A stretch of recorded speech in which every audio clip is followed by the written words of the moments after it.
നിയാസ് മുഹമ്മദ് എഴുതി ആദിത്യൻ ചന്ദ്രശേഖർ സംവിധാനം ചെയ്തിട്ടുള്ള ഏറ്റവും പുതിയ സിനിമ പ്ലൂട്ടോ. നീരജ് മാധവ് ഉണ്ട്, അജു വർഗീസ് ഉണ്ട്, അൽതാഫ് സലിം ഉണ്ട്, ആർഷ ബൈജു ഉണ്ട്, പിന്നെ സോഷ്യൽ മീഡിയയിലൊക്കെ ആയിട്ട് നമുക്ക് പരിചിതമായ കുറേ മുഖങ്ങളുണ്ട്. അങ്ങനെ ഈ സിനിമ തിയേറ്ററിൽ നിന്ന് കണ്ട് പുറത്തേക്ക് ഇറങ്ങുമ്പോൾ ആകെ മൊത്തത്തിൽ എന്താ പറയാനുള്ളതെന്ന് ചോദിച്ചാൽ നല്ലൊരു ഓപ്പർച്യൂണിറ്റി ആയിരുന്നു. പക്ഷേ കുറേയൊക്കെ വേണമായിരുന്നു. ഏകദേശം 2.25 മണിക്കൂറോളം സിനിമയുണ്ട്. അതിൽ കൂടുതൽ ദൈർഘ്യം ഫീൽ ചെയ്തു.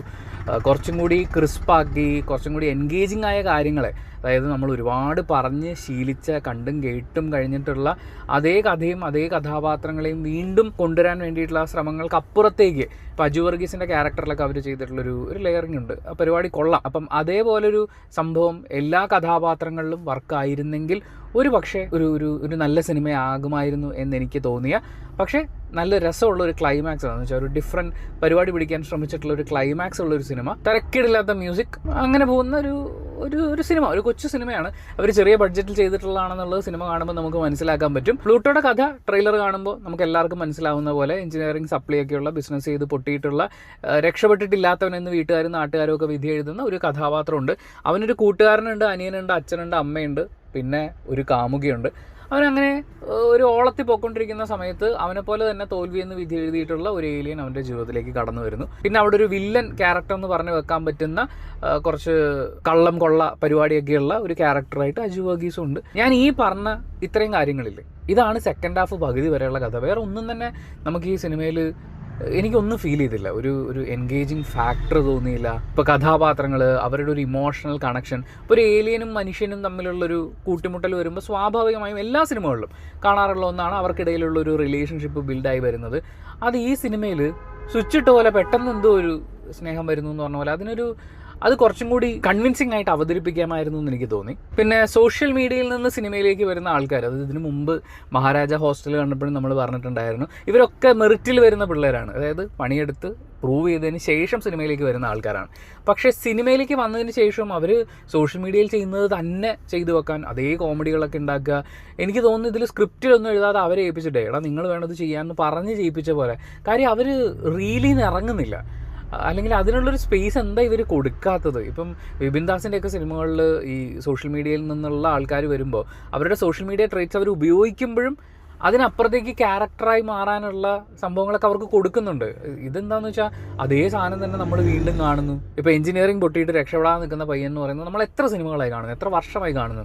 അതിൻ്റെ ഇടയിൽ ഈ സോഷ്യൽ മീഡിയയിൽ നിന്നുള്ളൊരു കൂട്ടുകാരൻ ക്യാരക്ടറിനെ കൊടുത്തു, സോഷ്യൽ മീഡിയയിൽ നിന്നുള്ള ഒരു അനിയൻ ക്യാരക്ടറിനെ കൊടുത്തു, ഇതിൽ ഹ്യൂമറാണ് എന്നുള്ള രീതിയിൽ ഇവരെന്തൊക്കെയോ പറയുന്നു. പക്ഷേ അവിടെ ഒന്നും ഈ ഹ്യൂമർ വർക്കാവുന്നില്ല. ഞാൻ ശരിക്കും ചിരിച്ച എന്ന് പറയാവുന്ന 1-2 സീനുകളേ ഉള്ളൂ. ഏലിയൻ വരുന്നു, ശരി, അവിടെയും ഈ പറഞ്ഞ പോലെ VFX പരിപാടികളും ഒന്നും അവരെല്ലാം വളരെ ബഡ്ജറ്റ് ചുരുക്കിയാണ് ചെയ്തിട്ടുള്ളത് വൃത്തിക്ക് ചെയ്തിട്ടുണ്ട്. പ്രത്യേകിച്ച് എനിക്ക് ഇതിൽ അൽത്താഫിന് കൊടുത്തിട്ടുള്ള സ്യൂട്ട് നല്ലതായിട്ട് തോന്നി. സാധാരണ ഇങ്ങനെ ഒന്ന് എടുത്തു നിൽക്കും വേറൊരു രീതിയിൽ, പക്ഷേ ഇത് വളരെ ക്ലീനായിട്ട് ചെയ്തതുപോലെ എനിക്ക് തോന്നി. മേക്കപ്പിൻ്റെ കാര്യത്തിൽ അവർ ഒരുപാട് അങ്ങ് കയറി പിടിക്കാതെ ഒരു ചെറിയ രീതിയിൽ ആണ് ചെയ്തിരിക്കുന്നത്. അത് അതിൻ്റെ ഒരു വൃത്തിക്ക് അങ്ങനെ പോകുന്നുണ്ട്. പക്ഷേ ഈ അൽത്താഫ് ഏലിയൻ ആണെന്ന് പറയുമ്പോഴും ഇയാളുടെ ഏലിയൻ കോസ്റ്റ്യൂമിൽ നിൽക്കുമ്പോൾ മാത്രമാണ് നമുക്ക് ഫീൽ ചെയ്യുക. അല്ലാത്തപ്പോൾ അൽത്താഫിനെ നമ്മൾ പല സിനിമകളിലും കൂട്ടുകാരൻ ക്യാരക്ടറിൽ കണ്ടിട്ടില്ലേ, ആ ക്യാരക്ടർ, അയാൾ പറയുന്ന കൗണ്ടർ, അതായത് അൽത്താഫ് ആണെങ്കിൽ ആ റോൾ ചെയ്യുന്നെങ്കിൽ ഈ ഡയലോഗ് ആയിരിക്കും അവിടെ വീഴാന്ന് പറയുന്ന പോലത്തെ ആ സെയിം സാധനം. അതായത് നീരജ് മാധവന് ഒരു ഫ്രണ്ട് ഉണ്ടായിരുന്നു, ആ ഫ്രണ്ട് മാറി വേറൊരു ഫ്രണ്ട് വരുന്നു എന്നുള്ളതിനപ്പുറത്തേക്ക് ഏലിയൻ ആയതുകൊണ്ട്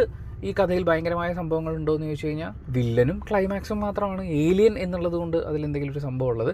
ക്ലൈമാക്സ് കുറച്ച് പ്രെഡിക്റ്റബിൾ ആയിരുന്നു. അവിടുത്തെ മെയിൻ പരിപാടി എന്തായിരിക്കും എന്നുള്ളത് സിനിമ തുടങ്ങുമ്പോഴേ, അല്ലെങ്കിൽ ഈ ഏലിയനൊക്കെ വന്ന് കുറച്ച് ഡയലോഗ് അടിച്ച് കഴിയുമ്പോഴേക്കും നമുക്കറിയാം എന്താ സംഭവിക്കുക എന്നുള്ളത്. പക്ഷേ അതവർ വൃത്തിക്ക് ചെയ്തിട്ടുണ്ട്. ക്ലൈമാക്സിൻ്റെ പ്രത്യേകത എന്താണെന്ന് വെച്ചാൽ അതുവരെ ഈ പറയുന്ന ക്യാരക്ടേഴ്സ് ഉണ്ട് എന്ന് പറയുന്നതിനപ്പുറത്തേക്ക് കഥ എങ്ങോട്ടും പോകുന്നില്ല. അപ്പം അങ്ങനെ ഒരു മകൻ്റെ അച്ഛനും അമ്മയും എങ്ങനെയായിരിക്കും, അങ്ങനെ തന്നെയാണ്. അവൻ്റെ അനിയൻ പാരവെക്കുന്നവർ അത് അങ്ങനെ തന്നെ എന്ന് പറയുന്ന പോലെ. പക്ഷേ ക്ലൈമാക്സിലേക്ക് വന്നപ്പോൾ അവരതിൻ്റെ ഒരു കോമിക് സ്റ്റൈൽ പിടിക്കാൻ നോക്കിയിട്ടുണ്ട്. അല്ലെങ്കിൽ നമ്മൾ ഈ ആനിമയിലൊക്കെ കാണുന്നത് പോലെ ഇടിക്കുമ്പോൾ പല ആംഗിളിൽ നിന്നുള്ള ഷോട്ട്, അതിൻ്റെ ഇടയിൽ ടെക്സ്റ്റൊക്കെ വെച്ചിട്ട് ഭയങ്കര രസമായിട്ട് അങ്ങനെ ചെയ്യാനുള്ളൊരു ശ്രമം നടത്തിയിട്ടുണ്ട്. ഒരു പക്ഷേ അത് സിനിമയിൽ ഉടനീളം ഉണ്ടായിരുന്നെങ്കിൽ, കുറച്ചും കൂടി സിനിമ ക്രോപ്പ് ചെയ്തിട്ട് ഇവർ തമ്മിലുള്ള ഒരു ഇൻറ്റിമസി വർദ്ധിക്കുന്നത് എങ്ങനെയാണ് എന്നുള്ളത് ആ ഇമോഷൻസിൽ കുറച്ച് ഫോക്കസ് ചെയ്ത് പോയിരുന്നെങ്കിൽ, കുറച്ചും കൂടി കാലഹരണപ്പെടാത്ത കോമഡി ഉണ്ടായിരുന്നെങ്കിൽ നമുക്ക് നല്ലൊരു രസമുള്ളൊരു പടമായിട്ട് മാറുമായിരുന്നു. ഇത് എന്നെ സംബന്ധിച്ച് നമ്മളിങ്ങനെ ഇരിക്കുകയാണ്. ഫസ്റ്റ് ഹാഫ് കഴിഞ്ഞപ്പോഴും ഒന്നുമില്ല, 4-5 ക്യാരക്ടേഴ്സിനെ പരിചയപ്പെട്ടു, എന്നിട്ട് ഒന്നും ആയിട്ടില്ല. സെക്കൻഡ് ഹാഫിൻ്റെ പകുതി ആകുമ്പോഴും ഒന്നും ആയിട്ടില്ല.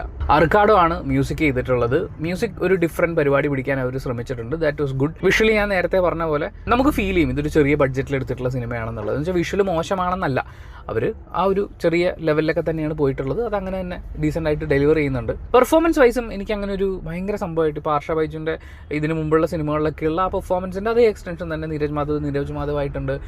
അൽത്താഫ് ഏലിയൻ ആയിട്ടാണെങ്കിലും അൽത്താഫ് ആയിട്ടാണ് ഉള്ളത്. അങ്ങനെയൊക്കെ പോകുമ്പോഴും അജു വർഗീസ് ഒന്ന് എടുത്ത് നിൽക്കുന്നുണ്ട്. പുള്ളിയുടെ ആ ഒരു വേഷത്തിൻ്റെ ആണെങ്കിലും പിന്നെ പുള്ളിക്ക് കിട്ടിയിട്ടുള്ള ക്യാരക്ടറിനോട് ഈ പറയുന്ന വില്ലനും പിന്നെ ഈ പറഞ്ഞ സാധനം എല്ലാം കൂടി ആഡ് ചെയ്തിട്ട് അതിൽ അവർ ഉദ്ദേശിച്ചിട്ടുള്ള കുറച്ച് ക്യാരക്ടർ ട്രൈറ്റ്സ് ഉണ്ട്. അതൊക്കെ കൂടി വരുമ്പോൾ ഒരു രസമുണ്ട്.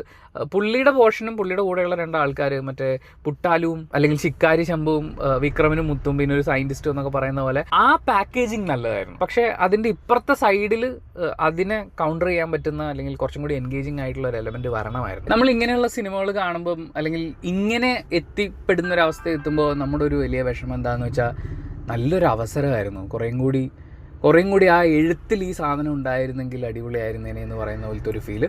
ആ ഒരു വിഷമമുണ്ട്. നല്ലൊരു ഓപ്പർച്യൂണിറ്റിയെ കുറച്ചുകൂടി നന്നായിട്ട് ഉപയോഗിക്കാമായിരുന്നു. പക്ഷേ മുമ്പ് ഒരു വീഡിയോയിൽ പറഞ്ഞിട്ടുള്ളത് പോലെ ആഗ്രഹിച്ച് ചെയ്തതാണ് എന്നുള്ള കാര്യം നമുക്ക് മനസ്സിലാക്കാൻ പറ്റുന്നുണ്ട്. പക്ഷേ കുറച്ചും കൂടി അതിനകത്ത് എന്തെങ്കിലും വേണമായിരുന്നു എന്ന് പറയുന്ന ഒരു കാര്യം കൂടി പറഞ്ഞിട്ട് വീഡിയോ വൈൻഡപ്പ് ചെയ്യാണ്. Thank you so much for watching this video. Video ഇഷ്ടപ്പെട്ടാൽ ലൈക്ക് ചെയ്യുക, കമൻറ്റ് ചെയ്യുക, ഷെയർ ചെയ്യുക. സബ്സ്ക്രൈബ് ചെയ്യുന്ന കാര്യവും ഹൈപ്പ് ചെയ്യുന്ന കാര്യവും പരിഗണിക്കുക.